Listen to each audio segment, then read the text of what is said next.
Hello and welcome to medicine knowledge. Myself doctor Hardeep. आज हम BP के बारे में डिस्कस करेंगे। बीपी यानी ब्लड प्रेशर क्या होता है, इसके बढ़ने या घटने के क्या कारण होते हैं, इन सब का जो है डिस्कशन आज हम यहाँ करेंगे। सबसे पहले हम देखें कि बीपी होता क्या है। बीपी या ब्लड प्रेशर जो है वो प्रेशर है जो कि ब्लड के द्वारा हमारी रक्त वाहिनियों या फिर जो है जो आर्टरी पर प्रेशर लगाया जाता है उसको हम ब्लड प्रेशर बोलते हैं।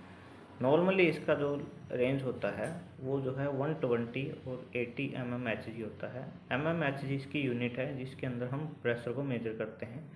जो डिवाइस इसको मेजर करने के लिए यूज़ किया जाता है उसको स्फिग्नोमीटर बोलते हैं। ये प्रेशर जो है दो तरीके से पड़ता है, सिस्टोलिक और डायस्टोलिक। सिस्टोलिक प्रेशर का मतलब है कि जब हमारा हार्ट कॉन्ट्रैक्ट होता है तो उस टाइम पर जो हमारा आर्टरी के ऊपर ब्लड के द्वारा प्रेशर लगाया जाएगा उसको हम सिस्टोलिक प्रेशर बोलेंगे। डायस्टोलिक प्रेशर की बात करें जब दो बीट्स या दो कॉन्ट्रैक्शन के बीच में जो हार्ट का रिलैक्सिंग या रेस्ट का पीरियड होता है उस टाइम पर जो दबाव पड़ेगा रक्तवाहिनी आर्टरी पर, तो उस प्रेशर को डायस्टोलिक प्रेशर बोलेंगे। तो आज हम बात करेंगे हाइपरटेंशन की। हाइपरटेंशन का मतलब हाइपर जैसे नाम से ही पता पड़ता है कि मोर मोर प्रेशर, यानी कि ज़्यादा प्रेशर जो है अप्लाई किया जाना आर्टरी के ऊपर ब्लड के द्वारा, तो उसको हाइपरटेंशन बोलेंगे। ये 140 और 90 से ऊपर हो जाने पर हम हाइपरटेंशन की कैटेगरी लेते हैं। तो हाइपरटेंशन के क्या कोज हैं, हाइपरटेंशन के क्या क्या सिम्टम हैं, ये इसके बारे में हम जानते हैं। सबसे पहले इसकी बात करते हैं इसके सिम्टम्स के बारे में। हाइपरटेंशन होने पर व्यक्ति को जो है सिर में दर्द होना, डिजीनेस होगी, नोज ब्लीडिंग हो सकती है, ब्लरी विजन हो सकता है यानी देखने में समस्या होगी। तो इसके कोज क्या हैं?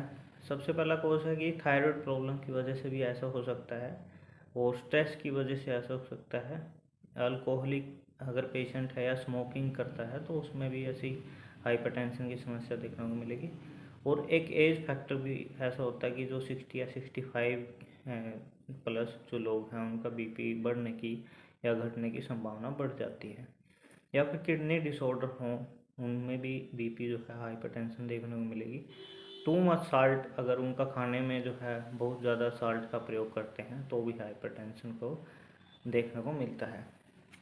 अब इसकी बात करते हैं कि ट्रीटमेंट क्या है। ट्रीटमेंट के तौर पर बहुत सारी जो है ब्लड प्रेशर की मेडिकेशंस उपलब्ध हैं। ACE इनहिबिटर हैं, बीटा ब्लॉकर्स हैं, कैल्शियम चैनल ब्लॉकर्स हैं या डाययूरेटिक्स का हम यूज़ कर सकते हैं। कॉम्प्लिकेशन की बात करें, अगर हम इस चीज़ का जो है बीपी जो हाइपरटेंशन है इसको अनट्रीटेड या बिना इलाज के छोड़ देते हैं तो हमारे शरीर पर क्या प्रभाव पड़ता है, उसमें हमारा हार्ट फेल होने का जो है सबसे मेन खतरा बना रहता है। स्ट्रोक हो सकता है, किडनी डैमेज हो सकती है और हमारी जो मेमोरी है उसके साथ भी जो है चेंजमेंट हो सकता है कि उसकी जो है सोचने समझने की शक्ति जो है वो कम हो जाए। अब बात करते हैं हाइपोटेंशन के बारे में। हाइपोटेंशन का सीधा सा मतलब है, हाइपो का मतलब है कम प्रेशर, कम प्रेशर पड़ना आर्टरी के ऊपर, तो उसको हाइपोटेंशन बोलते हैं। ये जो है इसका जो नॉर्मल लेवल से 90 या 60 से अगर कम हो जाता है बीपी तो हाइपोटेंशन की कैटेगरी में आता है। अब इसके सिम्टम्स की बात करें तो इसमें जो है ब्लड विजन होती है, देखने में प्रॉब्लम होगी, थकावट रहेगी, ट्रबल जो है कंसंट्रेटिंग यानी कि कंसंट्रेशन जो है पूरी तरीके से बन नहीं पाएगा, नोजिया हो सकता है, वोमिटिंग हो सकती है और चक्कर कभी कभार आ सकते हैं। तो इसके कोज क्या है, किस वजह से ऐसा होता है कि डिहाइड्रेशन यानी पानी की कमी के कारण ऐसा हो सकता है। प्रेगनेंसी में भी बीपी जो है हाइपरटेंशन जो हो सकती है। मेडिकेशंस का अगर लंबे समय तक कोई प्रयोग करते हैं तो उनके भी साइड इफ़ेक्ट हो सकते हैं। मेडिकल कंडीशन जैसे बेड रेस्ट पर कोई पेशेंट है तो उनमें भी हाइपरटेंशन जो है हो सकती है। और इसके अलावा इसकी जो है ट्रीटमेंट की बात करें तो इसमें जो है कोई पर्टिकुलर ट्रीटमेंट जो है हम रिकमेंड नहीं करते, क्योंकि अगर जैसे ऑर्थोस्टेटिक हाइपोटेंशन है यानी कि लंबे समय तक खड़ा रहने पर जो है हाइपोटेंशन होने पर या अचानक से लेटे हुए जो है बैठ जाने पर या बैठ कर उठ जाने पर ऑर्थोस्टेटिक हाइपोटेंशन होती है, तो ऐसे केस में जो है धीरे धीरे आप जो है लेटे हैं तो धीरे से बैठे हैं, या बैठे हैं तो धीरे धीरे से खड़े हों, तो ये सामान्य हो जाता है। इसमें जो है अल्कोहल वगैरह को जो है हमें अवॉइड करना चाहिए। प्लेंटी ऑफ फ्रूट्स जो है हमें लेना चाहिए। साल्ट इनटेक को थोड़ा बढ़ाना चाहिए ऐसे केस।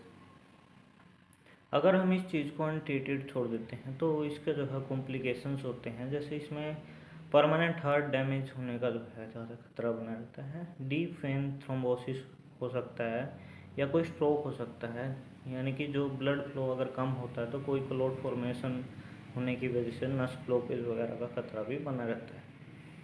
तो ये इसके जो है कुछ कॉम्प्लिकेशंस हैं।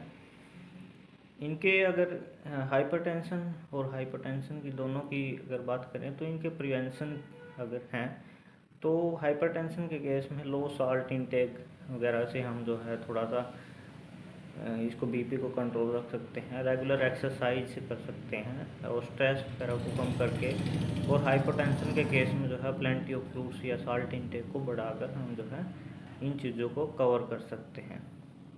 Thanks for watching. Please subscribe the channel.